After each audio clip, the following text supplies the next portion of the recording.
Okay, so today's topic for today's webinar is flipping smarter using AI to maximize active learning. And what we will explore in the next hour or so is how AI can strengthen preparation, protect contact time, and personalize what happens next. This webinar is organized by Lecturio, and I hope that you're familiar with our products. As always, I will be using examples from our Lecturio platform, but also Healer and SimTutor that are now part of Lecturio to discuss certain pedagogical concepts with you all. But you should also remember that these pedagogical concepts can be used and utilized in your everyday teaching, and they don't just exclusively apply to Lecturio, because within Lecturio, they are um, based on learning science. Okay, let's start. So the table of contents is the following. This is what today's global webinar is going to cover. So we're going to talk about the thesis and what AI has changed. So AI is not something we use in flipped classroom only, but the flipped classroom concept is definitely not a new concept. So as you know, we've had it around for a long time. And so therefore, I will not just be explaining the flipped classroom concept as its own concept in health professions education, but rather I will use that to kind of attach it to AI and how AI can then change this. For better and for worse, we'll see. And then we will look at how you can utilize the flipped classroom concept and apply it while using AI before class, during contact time, so during class, and then after class. And this is incredibly important because a lot of times in Lecturio, we do get a lot of questions for people who use the classroom for flipped classroom, how they can maximize the usage of the platform to do a successful flipped classroom. And when we discuss with people about how they utilize it, more often than not, we find different issues that they've encountered with the usage of flipped classroom with their learners, and those issues can then fall under before class, during class, or after class. As always, because you are unfortunately unable to unmute yourselves and talk to us today, we do have the chat option. So the chat is open at all times, and I do have my lovely colleague Rasha, who will monitor the chat, and you can ask questions, you can leave comments, and as always, you can introduce yourselves over there. In the meantime, we will have an opening poll for you where you can tell us where you're coming from, what your position is. How did you hear about today's webinar, this introductory poll? And then definitely tell us if you've used or utilized AI in your teaching thus far. So we talk about AI a lot, and it's always fascinating to see how many of you actually have used it before and like it or dislike it, how many of you are just about starting, or how many of you do not use AI at all. But this is also to get to know you a little bit better. And it helps me understand who it is that I'm talking to. So yeah, please also use the chat option to introduce yourselves and tell us where it is you're calling us from today, and if there is anything in particular that you're interested in related to the flipped classroom. So while you take the poll, and I'll give you a second to do that in the interest of time, I will kind of introduce myself as well. So we're getting to know you through the poll, and then you're getting to know me a little bit through the slide. So my name is Goran Stevanovski. I'm a medical doctor coming from Skopje, North Macedonia. I'm currently calling you from Newcastle, England, in the United Kingdom. I work in global public health. I have a master's of arts in health professions education. I'm a senior fellow with the Academy for Higher Education, and I'm a senior consultant in health professions education here at Lecturio, which means that I am translating concepts in health professions education into practice.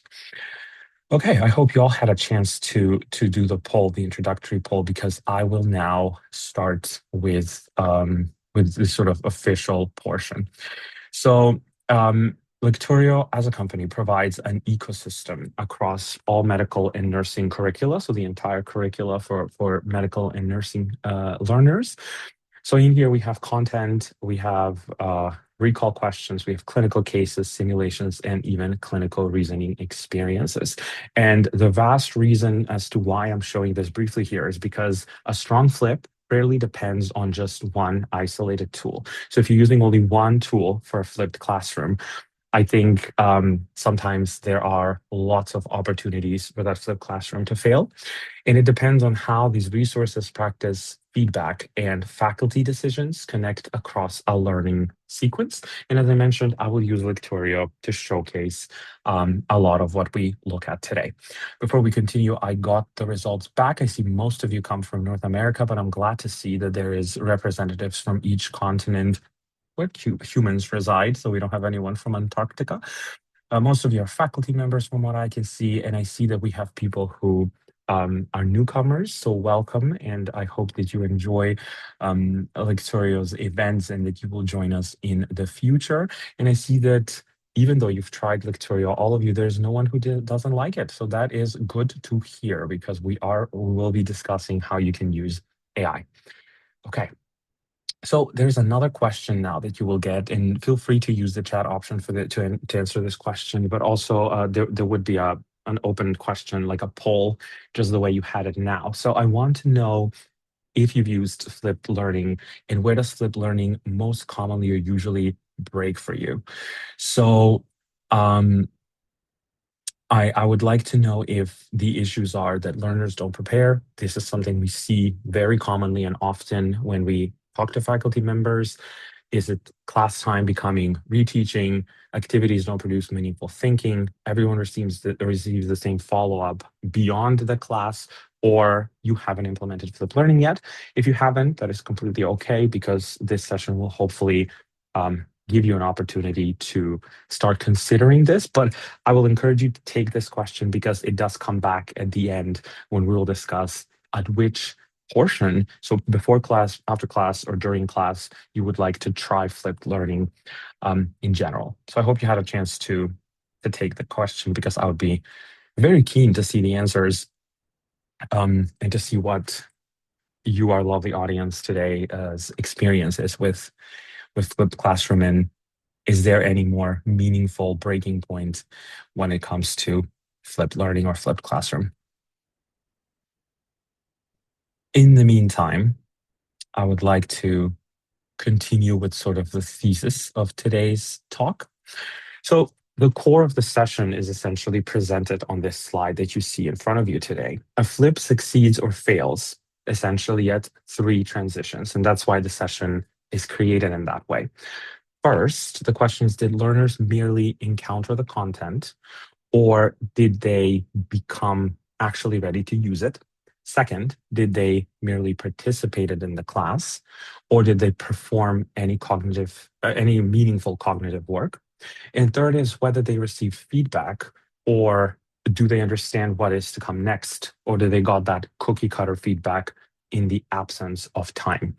So AI can strengthen any one of these transitions, any one of those 3 transitions. It can also remove, though, the very thinking that was meant to create in the first place.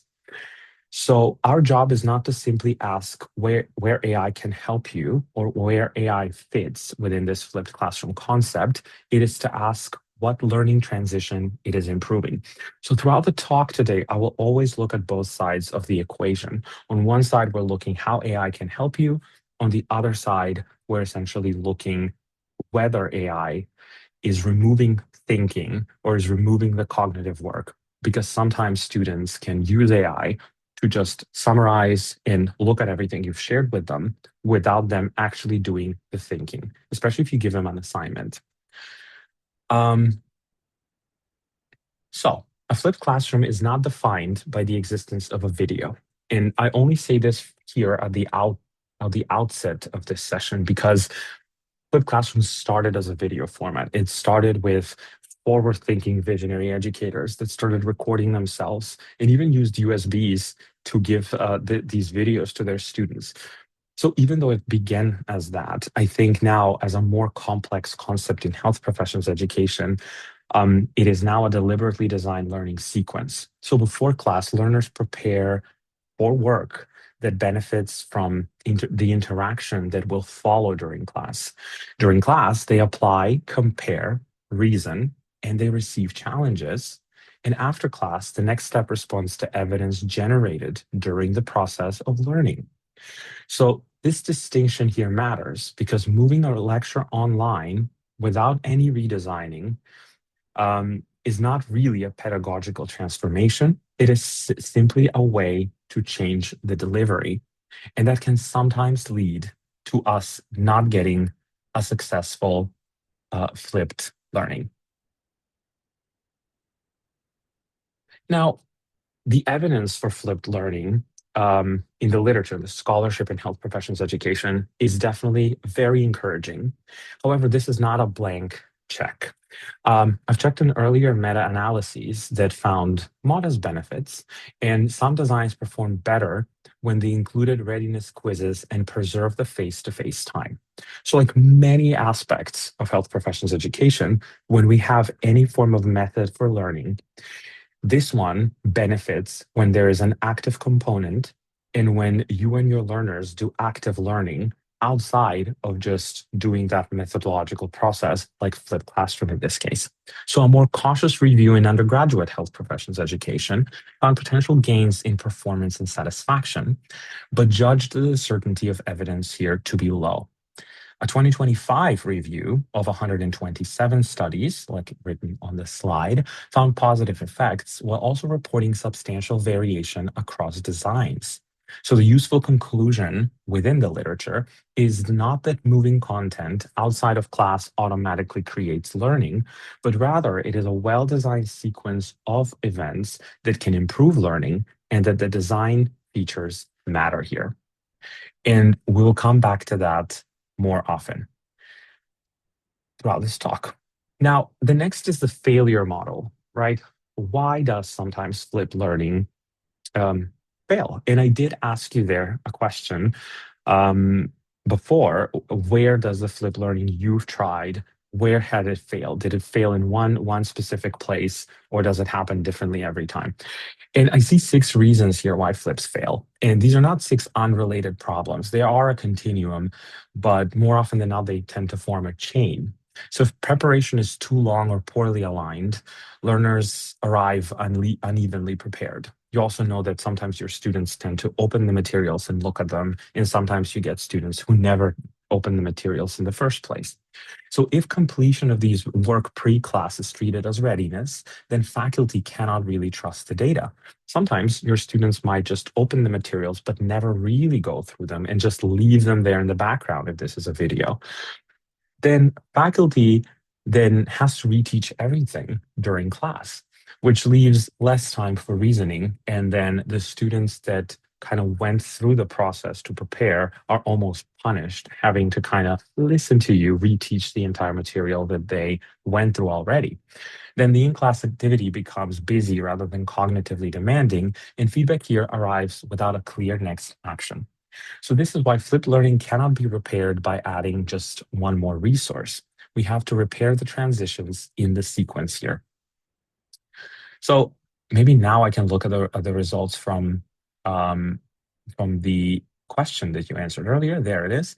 So I see that the majority of you, as expected, I would say more than half think that learners don't prepare, which I'll be honest with you, when I used to teach pathophysiology, I would deploy flipped classroom for my students, for my learners, and the majority of times it was learners not preparing.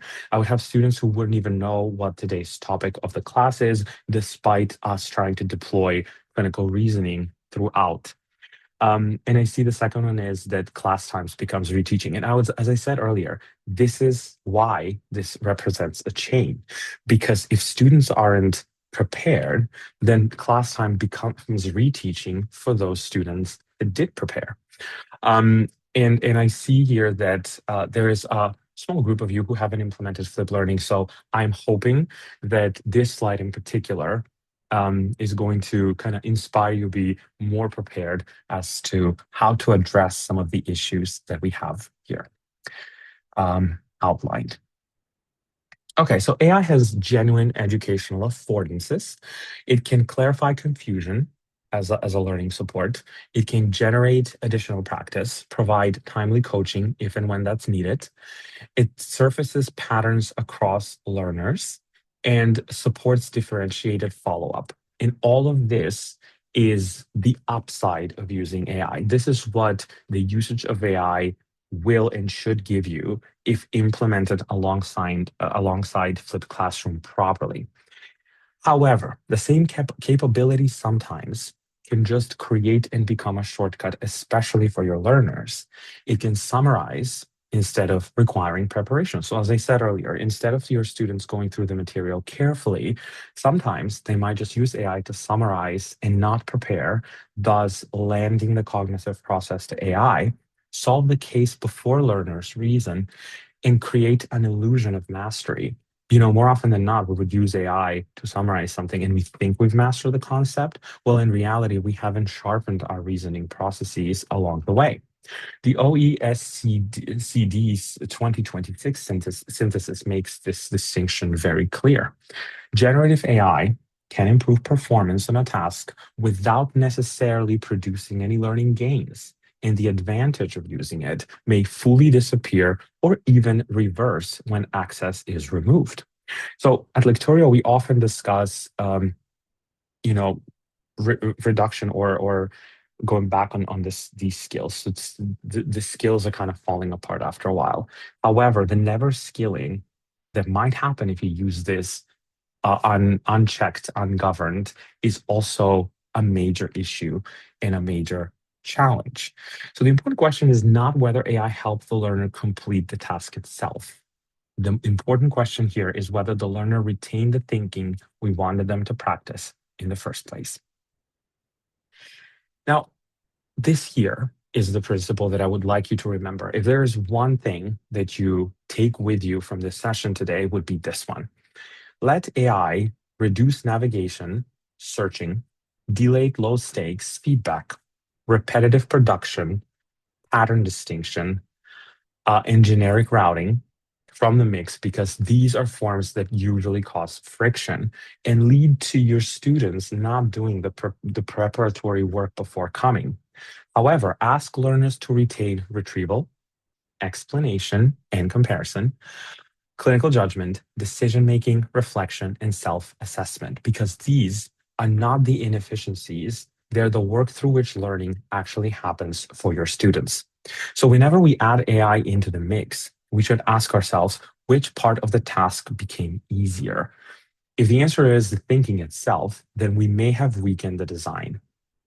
So I think the question we tend to ask ourselves most when we're using AI nowadays is, has this saved me some time? Has this streamlined the process? Is this making the process easier to replicate over and over again? And these are really good questions to ask yourself from the outset. But once you start utilizing AI in your everyday teaching, in particular classes, in a flipped classroom class, then you need to start asking yourself, have I outsourced or have my learners outsourced the thinking itself in the process, or are they using AI so they can have a little more time to think and reason? Now we kind of start with the before the class. As I kind of promised today, we're going to look at this session before the class, during the point of contact, which is during the class, and after the class. So a learner can watch every assigned minute of a video that you've added or gave them to watch and still arrive on ready to use the material. And completion is only telling us that access to this video occurred. It does not tell us that retrieval, understanding, or integration actually occurred. So useful preparation should prepare learners or help learners prepare to retrieve the essential knowledge, to notice which aspects of it they do not understand, connect new information with prior knowledge, and arrive with an initial interpretation or even a question. And when we're discussing the before the class, I do have a very short anecdote for you. When I was in grad school to do health professions education, one of the more daunting classes before I take it was statistics. And there's this belief that medical doctors can do math or maths in the in the UK. And I think that belief was a very limiting belief for myself. But what that made me afraid of statistics actually meant that I started preparing for these classes. So I deployed a sense of flipped classroom on my own. So I would add and prepare materials before the class so I could go ready for class. And at first, whenever I would go through the material, there would be zones that I wouldn't understand, concepts that I wouldn't understand. And at first I felt bad, but every class that I had, I arrived prepared. And at every class, I had very specific questions and very specific examples that I could deploy during our discussions because I was thinking about this and I deployed cognitive processes the weekend before my class came. So this is the general idea of it. But when we need to replicate this for a gigantic group of 150 students before, I know the easiest way is to just assign a video or assign learning materials, assign a concept page from Lecturio, and make sure your students go through it. And again, the only thing we do see at the end is whether they open this at all. But we don't know essentially what is going on before class. Now, here I use a very simple framework, the framework of know, do, and bring. So what foundational concepts are essential? What brief retrieval or application task demonstrates readiness? And what question, uncertainty, prediction, or preliminary judgment should the learner bring into class? And on this slide, on this simple framework here, the word that's probably the most important is the word minimum. That's the word that matters because the goal here is not to assign the entire digital library simply because it's available, but it is to assign the smallest preparation that enables the next more valuable activity. And I have another anecdote. I went to medical school in North Macedonia, in Skopje. So I had a few professors who, for their classes, would just let us know which textbook to read. So they would be like, there's an example, so they don't recognize themselves, especially if they're here, but they would say, read Guyton or read Robbins, if this was pathology, right? And that is not essentially a concept of flipped classroom. That is not health professions education, because the foundational concepts that are essential to pass this class, that are essential to learn about this class, to prepare, are not encaptured in read Robbins or read Guyton, simply because that textbook is available, that is not really a concept of flipped classroom, which should have been deployed. So this framework of what foundational concepts your students or learners need to know, what retrieval or application demonstrates that readiness, what do they need to do before class, and what do they need to bring to class, what preliminary judgments, questions, uncertainties, predictions are important. And this is the part that requires a more deliberate approach and more deliberate thinking when you're assigning that flipped classroom. So for those of you in the audience whose students are not potentially preparing for class well enough when you assign a flipped classroom concept, I would start maybe here and see if these concepts, what they need to do and what they need to bring, is clear enough for them. And if it's not, then this is probably the place where you want to start that review process. Now, that's what you essentially should do before class for a flipped classroom. Now, the question remains, in the spirit of the session today, where AI helps. So before class, AI can really help you as the faculty members. It can help generate questions that are aligned to the objective, offer guided Socratic clarification, create alternative explanations, and identify patterns in all of these pre-class responses. And this gives you as faculty evidence they can use to adapt this session further. Safeguard here is that preparation must produce evidence of thinking, not just that evidence of access. And AI should respond to something the learner has attempted, predicted, or explained, rather than AI just sitting passively until it's time for AI feedback. And we will get into AI feedback shortly, but before we get there, this is important to note that even in the pre-class section, after you've prepared to generate questions, to generate learning objectives, to generate everything that you will need to assign the flipped classroom to your students, it's important that AI in the process can help greatly. And now in the next slide, I will kind of show you how that can be done by using Lecturio. So here we see from exposure to readiness, we see what it is that you can use as faculty members, as educators. And in the next slide, we will see what your learners can use. So let's make this concrete. First, a faculty member can build a short aligned pre-class assignment using the lesson plan and the question question bank or question generator. So within Lecturio, there is AI. If you're not familiar with the platform, we are more than happy and capable to show this. Um, we do have a lesson plan generator where in a really brief and short amount of time, you can create a very specific and very detailed lesson plan that is perfectly editable. And you can use the AI question generator or the multiple choice question AI generator as a tool that can help you create very specific lessons and create very specific questions that you can then assign to specific learners or groups. So this is not just streamlining the process of you to create something that will help you and your learners. This also allows you, if you are to deploy any form of remediation, or if you know there's a group of students well in advance and you know what they respond to most, what it is they do best, what it is they understand best, you're more than welcome and more than capable to create something specific to them very quickly. So notice that the starting point on the slide and in these tools is the learning objective.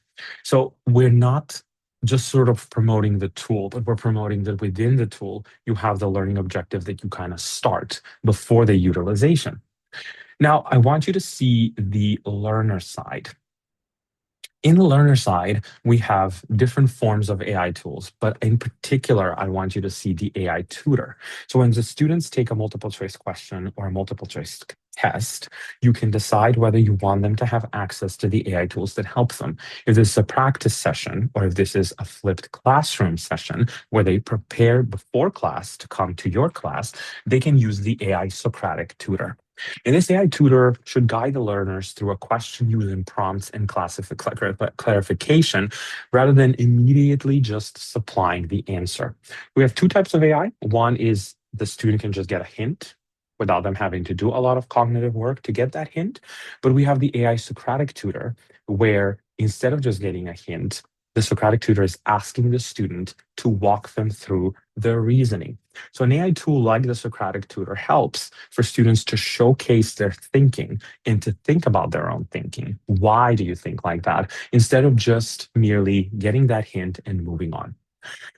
So finally, the completion and question performance can reveal a misconception that is then later worth addressing in class because the students can keep the discussion they had with the Socratic tutor, and then by going back and forth with the Socratic tutor, they will be able to first kind of find out where the flaw in their thinking is, but they can also use the Socratic tutor to ask you specific questions about something that's missing in their reasoning.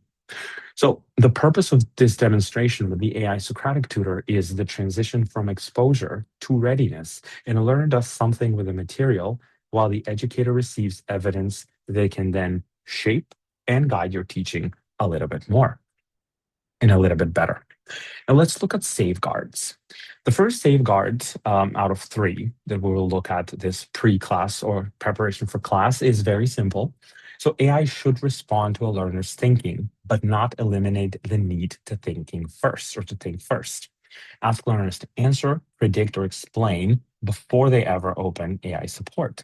So, for example, when you use some of our tools at the end, you can get a more detailed AI feedback as a learner. And this is important, but it's also important to not start with the AI hints and the AI feedback before the student has had a chance to think to themselves. So the small sequencing decision changes AI from an answer generator, which is, I would say, how most students use it nowadays, into a source of feedback on an attempted answer. Before I continue, I see there's questions coming through. And I love that you're sending the questions. So let me see it, and then I will continue with the next safeguard. It says, are you suggesting that AI will help you design questions in class to assess students' readiness? Yes. So the AI tools that exist within Lecturio can do that. You could use that on the spot to create this, or you could use it right before class based on the responses that you've had from students and based on the work they've done. So you can design many questions. You can design 20 at a time, but obviously the limit is very high for during a day. But you can design these questions to just assess student readiness. And within the Lecturio platform, once you've you've created these questions with AI, you can export them. Obviously, you check them, you can edit, you can change things. So then you can export these questions into your AI Q bank, and then you can choose which of those you want your students to take. They can take these questions before they come to class, if the questions are related to what they're learning, or you could deploy the questions during class.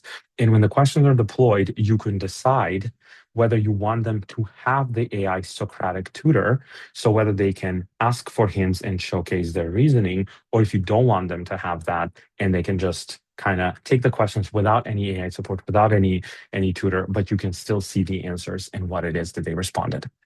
Let me know if this answers your question. If not, I'll be happy to take it again at the end of the webinar today. And obviously, if you have any more specific questions for us, or if you would like to see any of these tools, at the end of the webinar today, you will get a chance to ask for a specific demo for yourselves, your institution, your colleagues, your team, where we can showcase all of these tools and you could try those for yourselves. Okay. So to move on, the value of the flip here is not simply the faculty that faculty at the end will lecture less. It is that the educator and peer presence can be used for work that benefits from interaction. So everything written here: handling ambiguity, applying concepts to cases, comparing reasoning, receiving challenge, defending decisions, and correcting misconceptions are what really needs to happen during that class.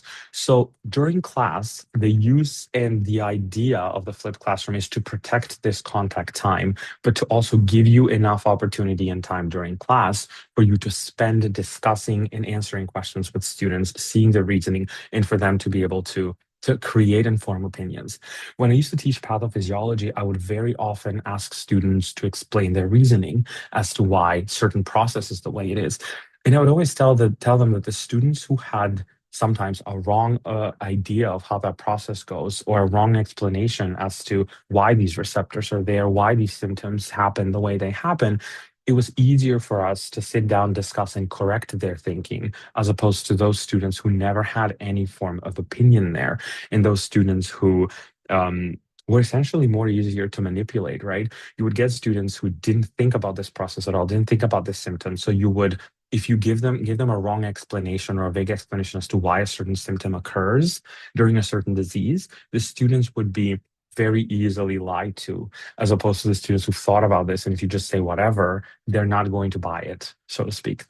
So these things on the slide, those are precisely the things we should be reluctant to replace with solitary AI use, because contact time with the students is scarce, and the flip should protect it for cognitive and even social work that is difficult to reproduce alone. And let me explain the social work aspect. So the cognitive work is obviously you discuss everything scientific, everything medical, everything that the student need to know from concepts. But during class, the flipped classroom is also protecting the social time, which means you get to role model behaviors, you get to answer questions for students that will eventually lead to them being able to create a better professional identity, so they can then think like clinicians, for example, by being able to have that interaction with you and not just that AI interaction. Now, during class, readiness data that you really can follow with Lecturio, with all the dashboards that we have embedded, should inform teaching, but not become surveillance. And I know that this sometimes can be very tempting, doesn't it? We have all these dashboards that you can kind of follow your students. You can find which of your learners are at-risk learners, and it can become tempting for this to just be used as a surveillance, to think this student needs remediation, this student needs this. If many learners share a certain misconception, this is a good opportunity for you to offer a short micro explanation. If prior knowledge in the group, in the cohort, or even individual students varies, group learners strategically or adjust the starting complexity. So you could strategically adjust that starting complexity for this particular group of students. And this is a really good way to provide a scaffold when needed. And it ultimately avoids repeating all the pre-class content for everybody, which was the second most common issue that you faced. So how do we do that? The reward I mean, how do we avoid repeating all this pre-class content when you have the dashboard and when you have all of this information and data for your students? You would know essentially for what percentage of the group, for which particular students you need to do a little more cognitive load work and repeat something for which you don't. But it's important that just repeating all the pre-class content for everyone rewards the non-preparation and uses the time of prepared learners poorly. So a response should be targeted, proportionate, and supportive, as opposed to just punitive. Now, here's a reusable protocol or a reusable tool that you can use. And I'm glad to see that. I mean, I'm not happy that one of the main issues was exactly this for the protected time during class. But I'm glad to see that this protocol could potentially be used by people, or at least tried by the group here. So I hope that some of you get something out of this. First, in this protocol, in this reusable process, is to commit. Every learner here makes an individual decision, and we need to kind of work on them committing to doing this material, to doing this flipped classroom. Second is explain. They articulate or compare their reasoning in this active learning sequence. Then is the challenge. You need to introduce new information or a variation of the information that you've had, because if you start introducing this variation during class, even people who prepared can then gain something new. The next one is reconsider. The fourth one, learners revise or defend their decision during the class. And the fifth is debrief. So even though you could get AI feedback, you can compare that AI feedback, peer reasoning, and faculty expertise in the order of this five-step active learning sequence in the contact time during class matters and is important. Because as I mentioned earlier, no AI feedback needs to come before the learner's first thought, or no AI usage needs to come before the learner's first thought. And if assistant arrives before the commitment or before the explanation where they articulate, or before the challenge of the new cases and new informations, we lose access to the learner's original reasoning, and then we make the disagreement less visible. So let's try a quick case, a quick sequence, all of us together. I don't know what your background is exactly. So I don't know if you're clinicians. I don't know if this case would make sense. But before I kind of showcase the reasoning process and how we do it with another tool that we have, Lecturio Healer, I want us to try a quick case. So 58-year-old woman is your patient, and she presents with 2 days of fever, dry cough, and worsening shortness of breath. Her heart rate is 104. Her respiratory rate is 24, which means it's elevated.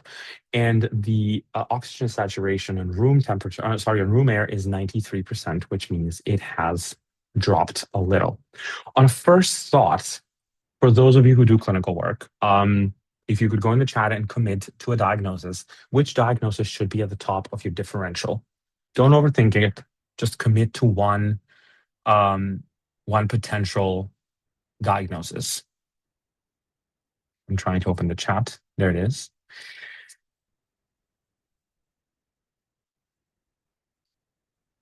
I'm waiting to see pneumonia. Okay, I see pneumonia in the chat. Viral, good. And I would agree. I would agree that pneumonia or viral infection would be on the top, on the top of potential diagnoses that we will think here on the differentials, right? Let's see. Okay, so we see most of your pneumonia and viral respiratory infection. And if I will just go back, wait, how do I go back? There it is.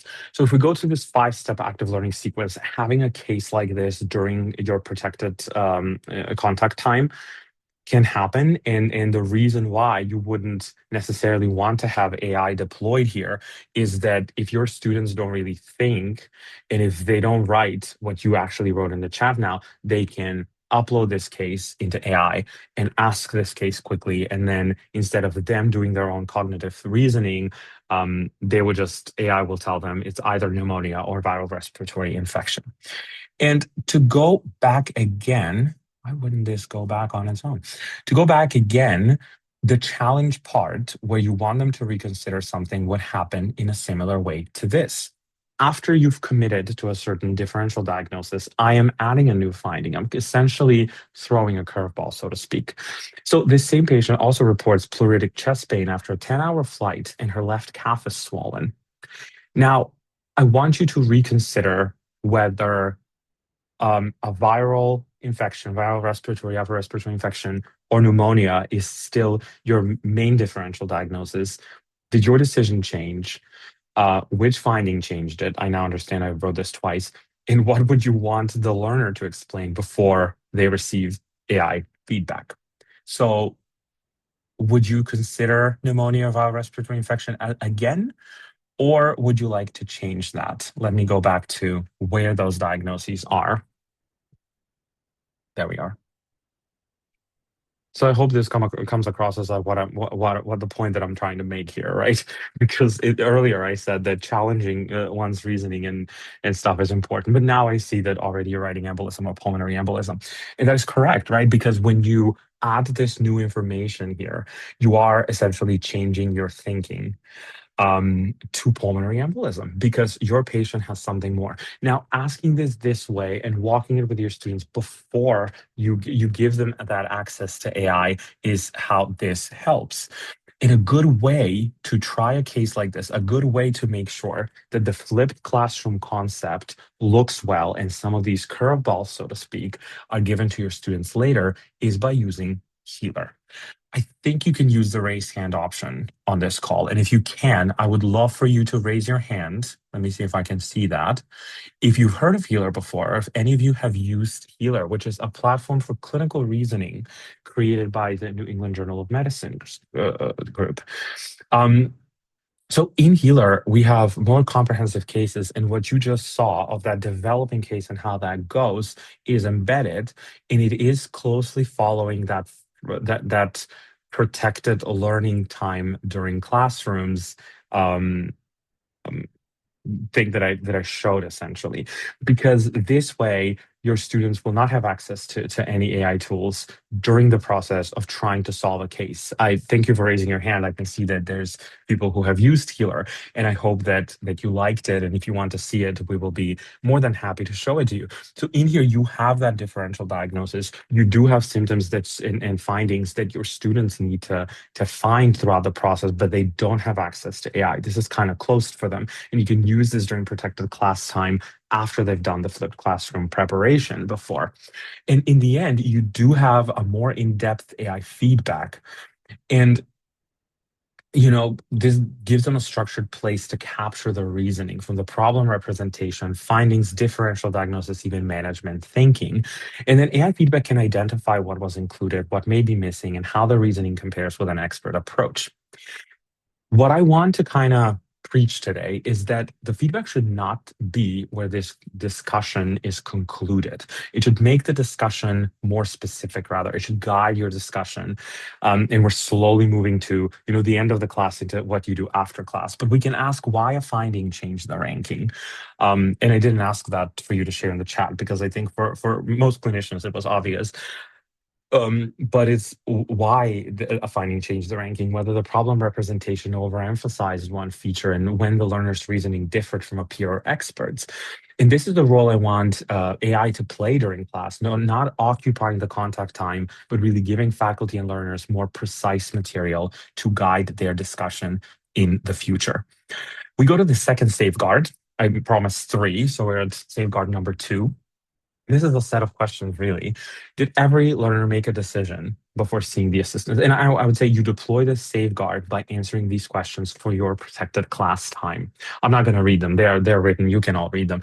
But these questions, asking these questions during your class when you've deployed a flipped classroom are going to help guide whether what you did, that deployment of AI was successful or whether the deployment of AI wasn't successful. So is AI expanding interaction or is it simply occupying the time and the space intended to not be occupied by AI, but intended to be occupied by cognition?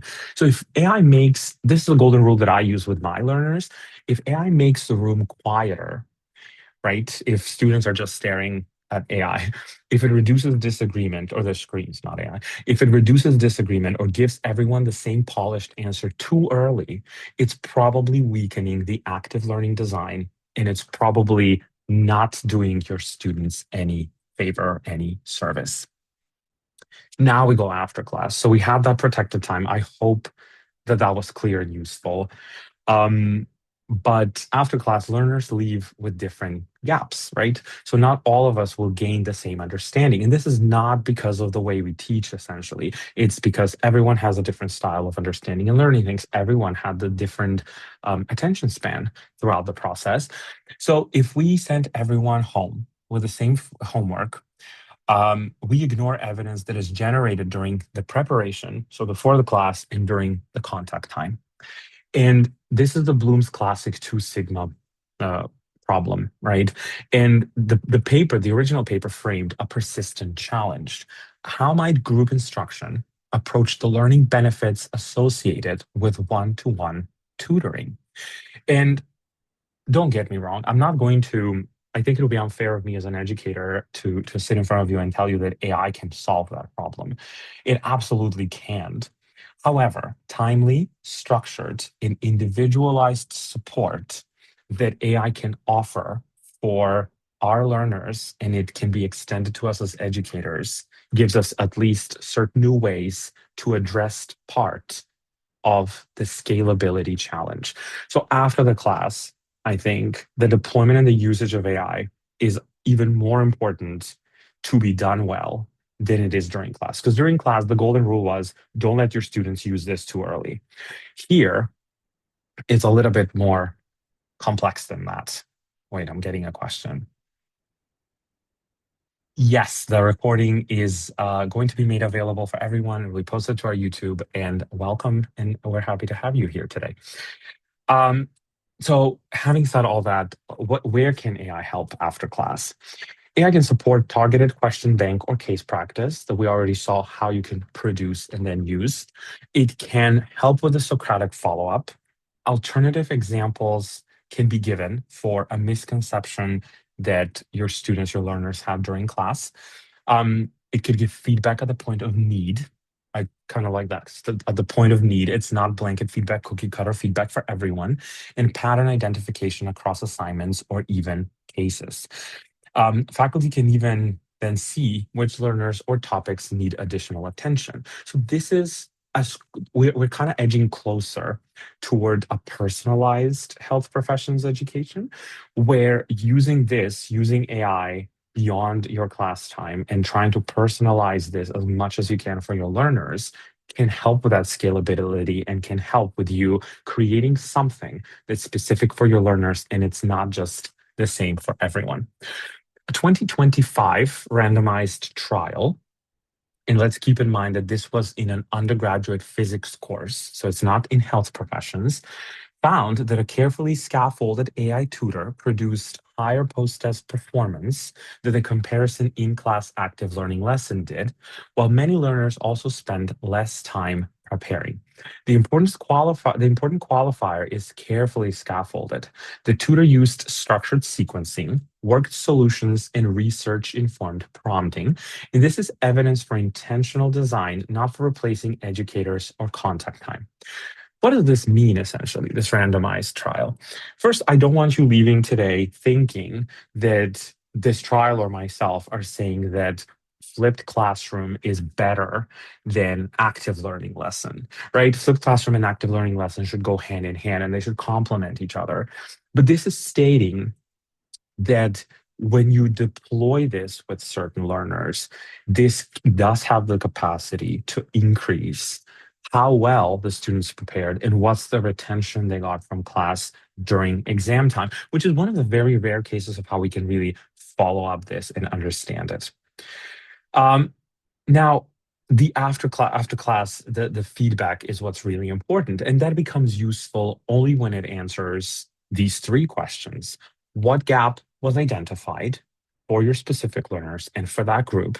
What should the learner do next?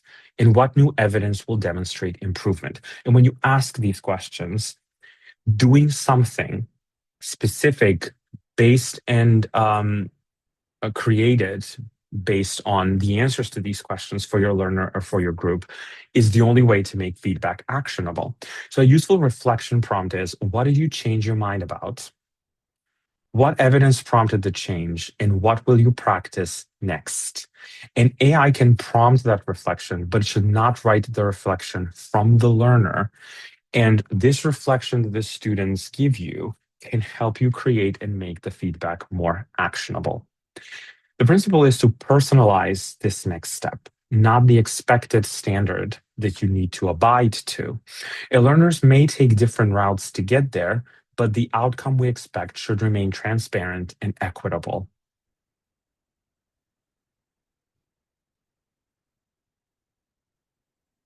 Now, with the third and final safeguard that I'm giving you for after class, um, I'm also hoping to give you something that you can potentially use. Before you design a responsible AI-supported flip, not just for after class, for in general, but for after class specifically, you need to ask yourself 5 questions. So first is the purpose. What learning problem that we have here with our learners are we solving? Why are we deploying AI essentially? And what is the purpose of deploying AI? If the purpose is because my faculty boss head of department wants me to, or I'm only deploying AI because my students learn it, you might not have a successful AI deployment here. The second is the cognitive work. What must the learner still do despite and besides us doing AI here? Then it's what is the evidence? How will we know that the preparation or learning occurred, especially after we've deployed AI? And how do we make sure, that's why we need the evidence, the students didn't just use AI to outsource their thinking to a machine essentially, and to not do any cognitive work themselves. The oversight is next. Where must faculty or learner verification remain? And as I always discuss whenever I talk about AI to any of the webinars, if you've been here before, you know that is governance. What questions of data, privacy, transparency, and equity considerations apply? And maybe I'm someone who works with equity a lot, but I want to mention that equity is not just a footnote, because AI supported preparation assumes access, time, language proficiency, and platform familiarity. So when you're deploying or before you deploy AI, just make sure that all of your learners that will get to use this and be part of this have the access and familiarity and language proficiency and everything else. So personalization should not quietly increase workload for learners who already need more support, but rather should help them get somewhere faster, which kind of brings us back to purpose, doesn't it? So you can take this as a circle despite it not technically being a circle and me not making it as a circle. Now, before we finish the webinar today, I want you to remember and take with you 3 rules. So if you only remember 3 rules or 3 concepts from this, these 3, or 1 concept with 3 aspects, it's this. So before class, preparation must produce evidence of thinking. So despite you just knowing whether your students opened the materials or tried to do the work or they didn't, it must produce evidence that your students have done any form of cognitive load or cognitive thinking. And that's before class. During class is that no AI should be used or deployed before the learner's first thought or before the learner had a chance to share their first thought. And after class, feedback must change the learner's next action. So despite you just give feedback for students, you need to make sure that this is very specific to them and that it will affect their next action and how they continue learning on this track, on this trajectory for that particular class, and what they carry with themselves and bring with them in the future. And now I want us to return. I mean, we're not going to reopen, but return to the opening poll with a question. Which stage, the state where we discussed which stage you're struggling with, I want to know which stage would you redesign first in this context? The before, the during, or after, when you do your own flipped classroom? And the answer does not have to be the stage where there is the newest AI tool. It should be the stage where the learning transition is currently the weakest. So from what I saw, the majority of you had the before weakest, but I would love to hear as much as I can from you in the chat to see, is there something that you would try and what you would change? Um, let me see some of the comments before we get into questions. I see the decreased oxygen saturation immediately points to P in our case earlier. Thank you for that. Yes, sometimes you do have something that might, point you there, especially if you're a more seasoned clinician. I think if you do it with learners that are just about starting, um, they might struggle more with finding the decreased O2 is going to point you out where um, what the diagnosis is. Then I see that you're writing during. So in my question, where would you deploy this is the during. I think the during is probably the easiest way to make sure that you've deployed AI, because the before and the after, for the after, you're kind of using AI to influence something you can't see. The before, you're using AI to see something that you can't see but would like to, are the students showcasing any form of thinking? But the after, um, I think the during is what is probably the easiest to try first. But the after being a critical element of this is something that I honestly have spent a lot of time thinking, because to me, the other sort of things that I can see in the after is we kind of leave our students beyond that class to kind of deal and sort their own learning before they can continue into um, um, the exam in the future. Sorry, I seem like I'm getting distracted, but that's because I'm reading what you're writing and I want to stay on top of everything. So the next question, thank you so much for asking it, is how do you ensure the three practical rules are followed? Okay, give me a second. We'll go to the question slide. So the three practical rules. This is the interesting part when it comes to deploying AI that I always tell anyone that I talk to about this. So the three practical rules in any rules really of AI and otherwise. This is why I love talking about governance that much, because you can look at governance from two perspectives. One governance is that institutional one, like how do we make sure that the ethics is sane? How do we make sure that everyone has the access and the equity is there? How are the students safe? How is the information that we're using and giving this AI safe? But there's the governance on a more micro level. And that governance is what the educator is essentially deploying for the class, or what the department head is deploying for the people who are in that department.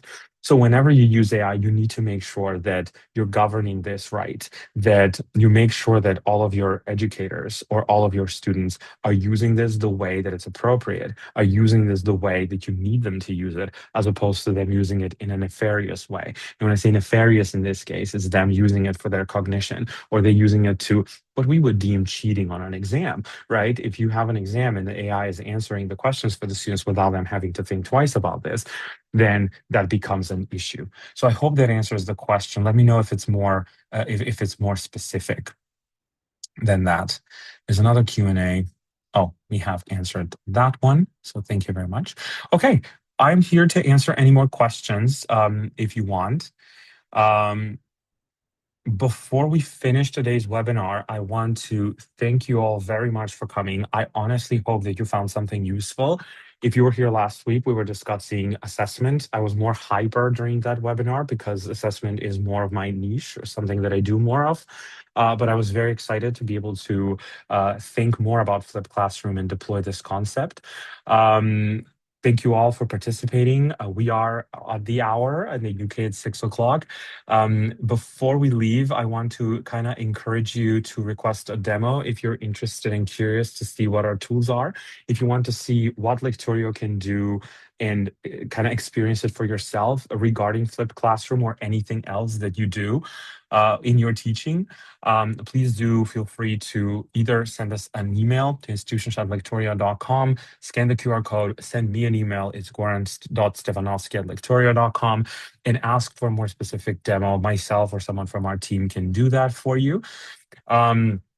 That's essentially the question. Would you like a personalized demo? And I really hope to see you in the next webinars that we have. In August, we have an AI month. So if you're more interested in AI, keep your eyes on your emails and the Lecturio website and LinkedIn and everywhere we post. So I want to thank each and every single one of you for taking the time to spend part of your day today with us, your morning, afternoon, or evening. We will see you soon. And in the meantime, happy learning. Thank you very much.